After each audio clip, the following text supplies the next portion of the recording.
Hello and welcome to another edition of What It Takes. The Boys and Girls Clubs of Southwest Virginia began in 1997, then known as the Boys and Girls Club of Roanoke Valley.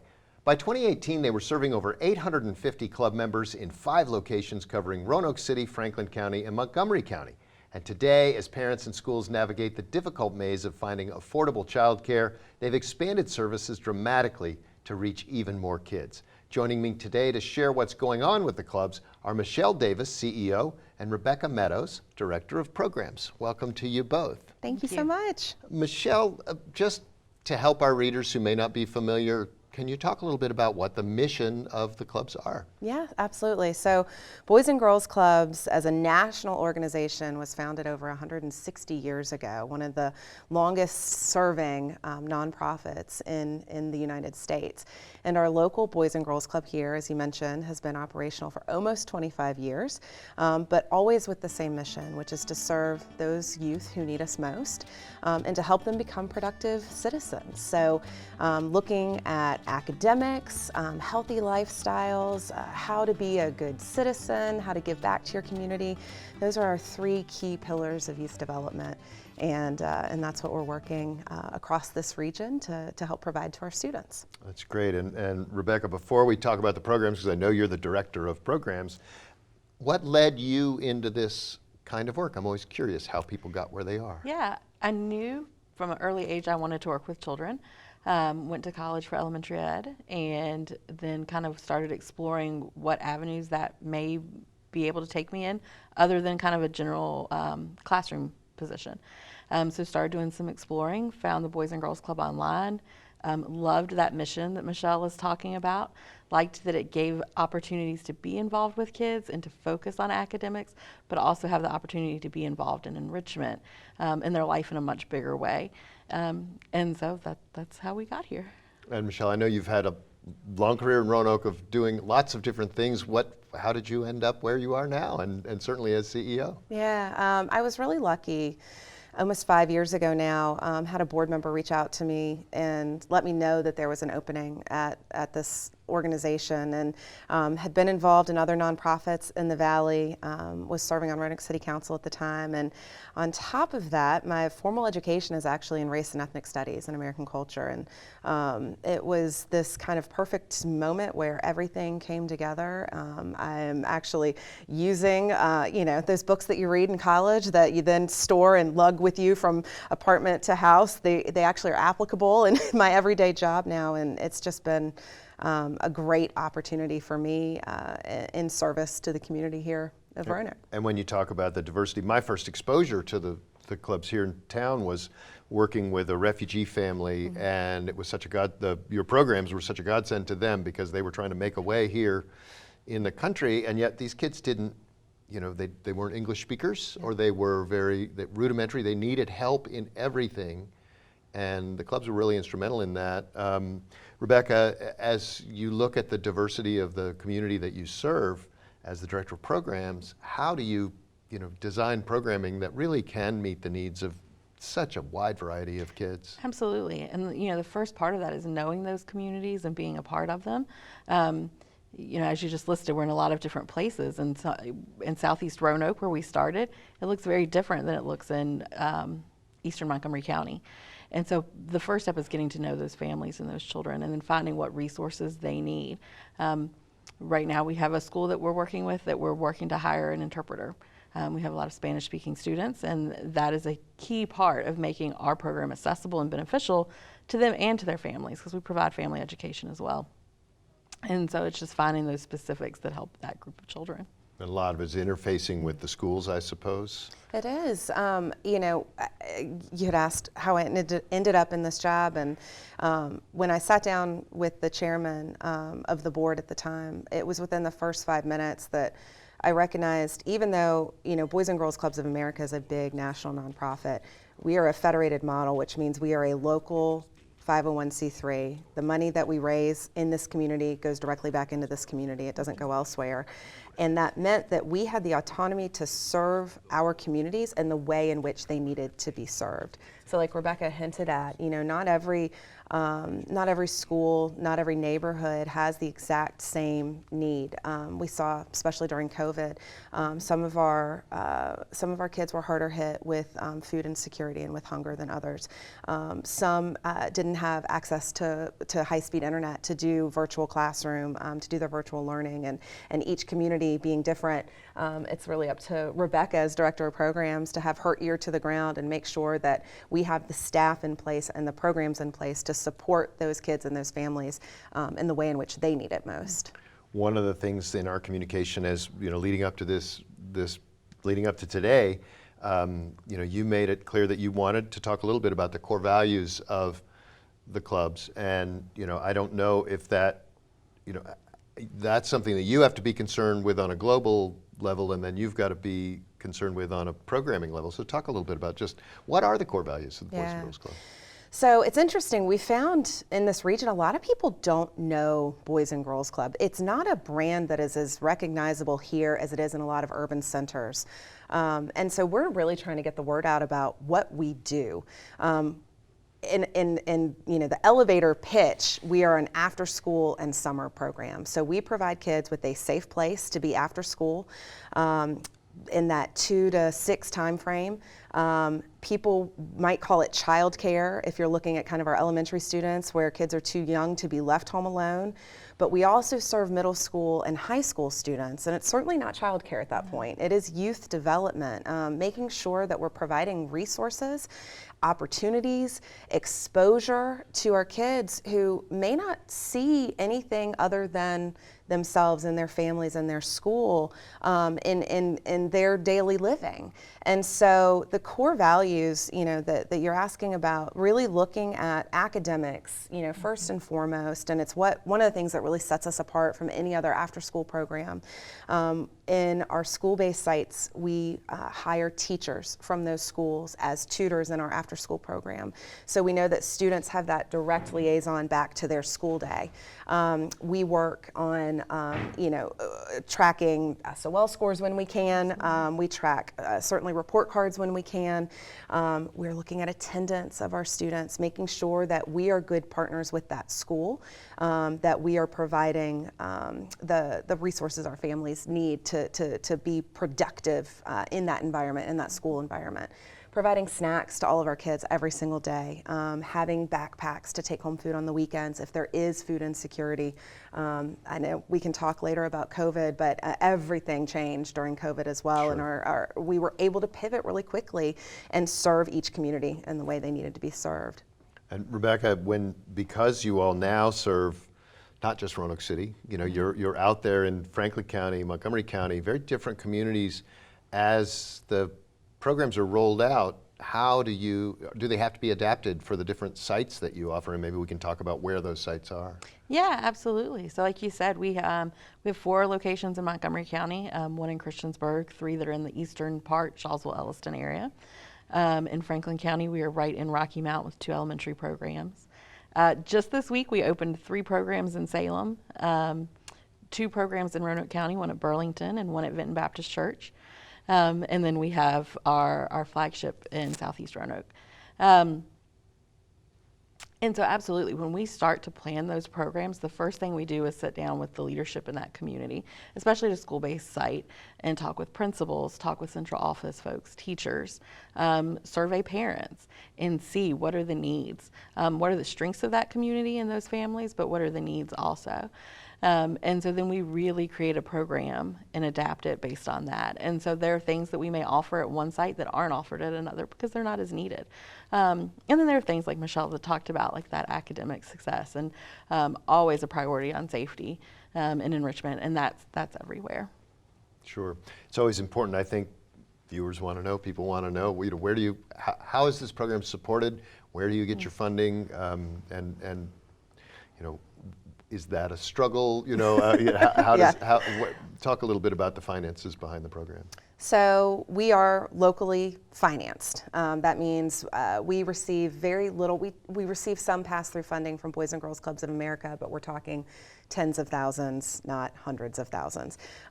So we are looking to our donors, our local donors, to make individual contributions. Our corporate donors play a huge part in being able to provide these services. Our cost per student, we just figured it out on a regular year, so let's not look at a COVID year, but in a regular year, our cost per student is about $1,700 a year to provide after school and summer programming for our kids. And we are either low cost or no cost at every single site we serve. Low cost is $15 a week, and yet we don't turn anyone away for inability to pay. And all of our school-based sites that are grant funded, they are zero cost. So we go after grants.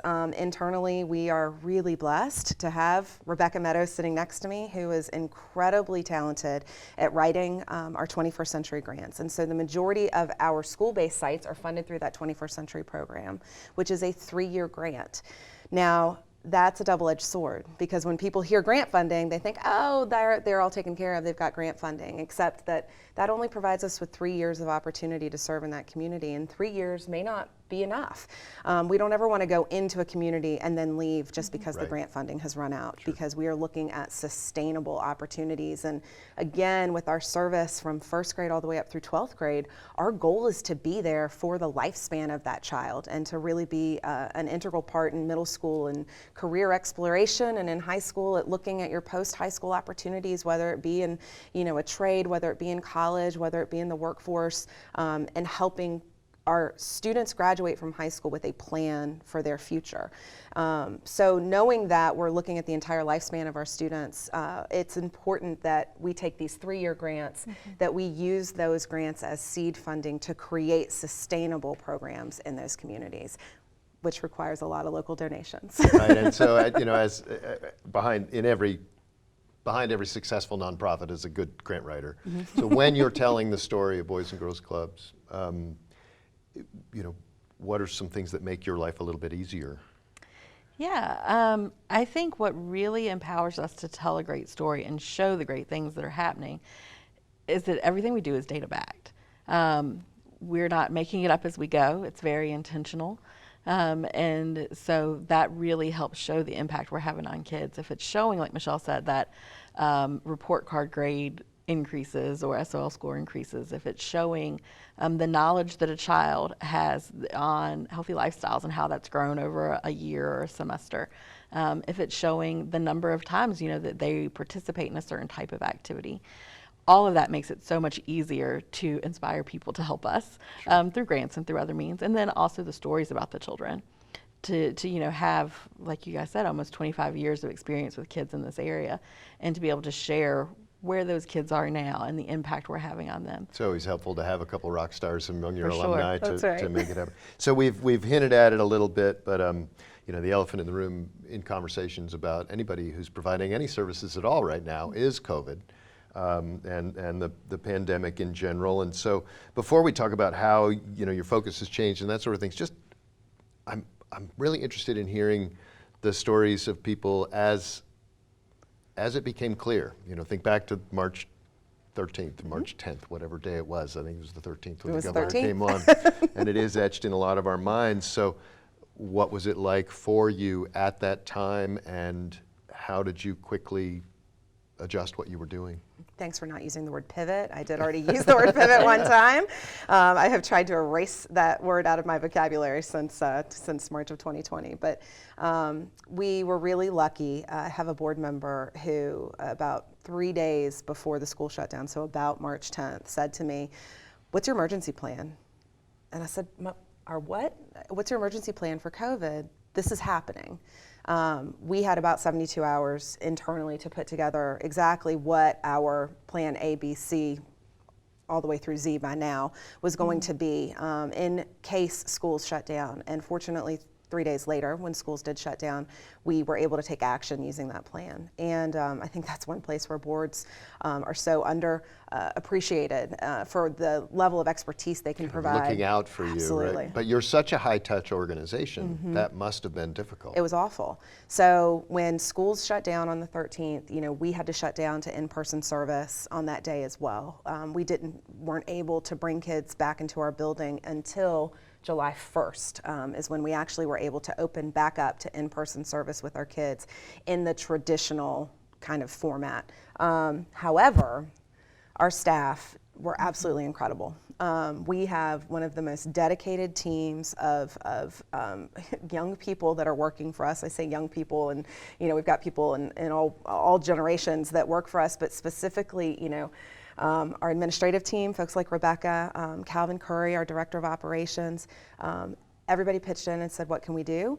And we immediately recognized food insecurity was going to be a high need. We had the ability to provide food. By providing food, we were then also able to keep our staff employed because we had hands-on projects that needed people in order to make that service opportunity available. So how was the food shared and distributed? So we are partners with Feeding Southwest Virginia, and through that they had federal emergency funding eventually that allowed us to feed ages 0 to 18 7 days a week, all 3 meals 7 days a week. That was wonderful, and we could not have done it without them. What we also realized, though, was that our parents were hungry too. So they would come pick up food for kids. We were giving them what we called Club to Go kits, enrichment kits at the same time. And for us, selfishly, it meant we got to lay eyes on our kids. Even though they were in a car, even though they had a mask on, we got to see the whites of their eyes, know that they were okay, provide any kind of additional support that we could in that moment, and just say, hey, we're here for you. Here's a phone number if you need anything. So that was part of that food service delivery model that was so critical for us. But we also knew that we had parents who were going hungry, and there are federal emergency food boxes that were available that were excellent resources for us through Feeding Southwest Virginia.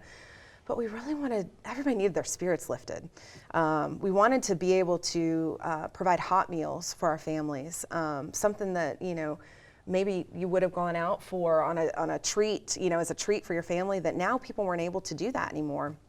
Simultaneously, we recognized that a lot of these small businesses who have always supported us as a nonprofit organization, giving us gift cards for silent auctions and the things that, feeding our families on family nights, they weren't able to fundraise during COVID, and yet we were. And we found, people really were looking to support nonprofits who were making an impact in the community, and we felt really lucky about that.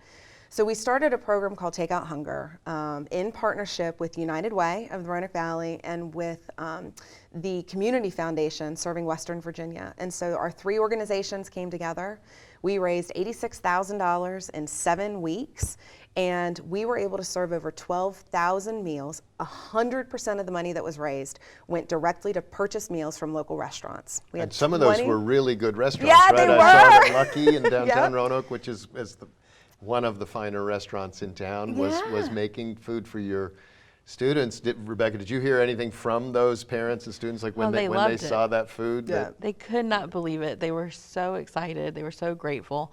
And like Michelle said, during that time, there wasn't much to be super excited about. Right. And it was just a small thing that we could do to help families. And just to have that little extra touch, especially a hot meal, a great meal from these restaurants. And the restaurants were so wonderful to work with, so accommodating. And I'm sure excited very to be happy there too. for the business, right? You spread it around. It was, yes, we think so. They were very appreciative. I know it was a tremendous lift for them because we were coming at them at 11 o'clock on a Friday asking for 200 meals to be ready. So they were certainly having to transition their business models too to fit this. I'd be remiss if I didn't say we had a lot of other nonprofits that joined in actually delivering that food. Absolutely. So LOA, League of Older Americans, that they were great in getting these same meals out through their Meals on Wheels programs. We had Orchard Hills Achievement Center in Botetourt. So we really were, we were serving in Franklin County and Montgomery County. So we just had all of these nonprofits really banding together to get the food back out to the families and making that project a huge success. Were there changes that happened as a result of COVID that you feel like are things that I don't want to say pivot, but that twist that maybe turned your attention a little bit to things that now you're going to continue doing that you weren't doing before? Well, I will tell you, we served 57 weeks straight in all-day support. So I mentioned at the beginning, we're typically an after-school program. Our school years are usually about 40 weeks. We run an 8-week program that's a summer, 8 or 9 week program that's a full-day summer program. And trust me, at the end of that 8 or 9 weeks, our staff need a week off. We recoup, we paint and redecorate and get ready for the fall, for our fall after-school program. But for 57 weeks straight, our staff served all day, making sure that parents could get back to work during virtual school. We had teachers, imagine a teacher in one of our first grade classrooms who was working with 8 first grade students, all 8 students on separate virtual classes at the exact same time, all on their headsets. And here our youth development staff are working with these kids, making sure that they're not missing out on their basic math. You know how critically important those skills are, especially in the elementary age. So for us, that 57 weeks of all-day service, I would say it taught us how much we need to value our staff. We would not have been able to serve any of those kids without having the dedicated staff that we had in our buildings every single day. Our partnerships with the school systems. We were serving, and I'll let you speak to that, Rebekah, because in Montgomery County, we had before school, we had in the middle of the day, we had after school programs, all to support the schools and their, respective schedules. Absolutely. I think out of all the schedules we worked with, Eastern Montgomery County Elementary was probably the most complex, and we had basically 4 different rotations and shifts going at 2 different locations to make sure we weren't cross-contaminating. Right. And what that taught us is that we can be so much more flexible. We are flexible, and anyone that works with children has to be, but that there are so many possibilities of ways to serve children well that maybe we just haven't explored before. And this has given us the opportunity to explore different avenues so that we can reach as many kids as we can in the best way for those kids. So we've talked a lot about the academic support that you provide to students, but I know that you also have been deeply involved in social development for kids, things like anti-bullying, anti-violence. How has that become a part of your program, and how does it show up? What does it look like for kids? Yeah. Rebekah, I think, from a program's perspective, you can speak to what we're really looking to accomplish. Absolutely. So I think, where that starts is with the relationship. We have a lot of different initiatives I'll tell you about, but the foundation for that is the relationship between the kids and the staff that they work with. That's how we get the kids to buy into it. And then we use a lot of different resources for it, between being involved in local initiatives here in Roanoke or Boys and Girls Club of America programs. We also partner with groups like Family Service of Roanoke Valley, Blue Ridge Behavioral Health, New River Valley Community Service, to make sure that our kids are getting resources.